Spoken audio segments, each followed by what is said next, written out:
Well, I think the first one really is going to be helping people help customers. And what I mean by that is, if we think about gaining an understanding of a particular customer's previous experiences quickly so they can get up to speed with what's previously happened, what the issues are, what potential resolutions have already been offered, and have a good understanding of now what they need to do in order to resolve said customer's query is probably at least one way.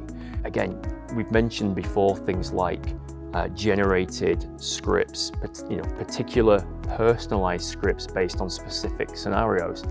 If you can start to infuse generative AI with other contact center technologies, so in real time, generative AI is listening to what's being said and proposing a resolution or a solution to an agent, and again, cutting down potentially 5-minute conversations into 30-second blasts, that's got to have a real big impact on customer experience, because let's be honest, who actually wants to speak with a brand?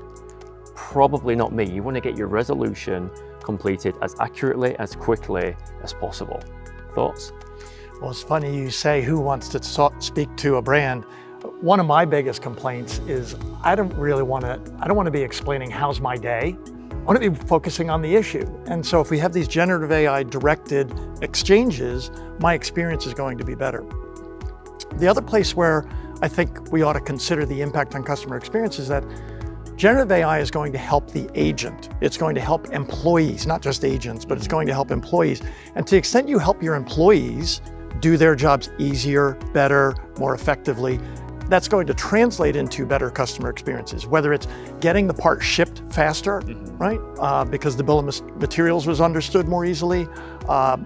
Whatever the case may be, it may be a supplier, maybe a partner.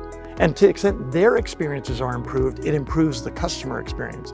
And so there's so many processes today where you don't want to do the process. You're an employee, it's drudgery, right? And if you can use generative AI to make those processes easier, you're gonna have happier employees, happier partners, happier customers. So that's another area I think where customer experience will benefit.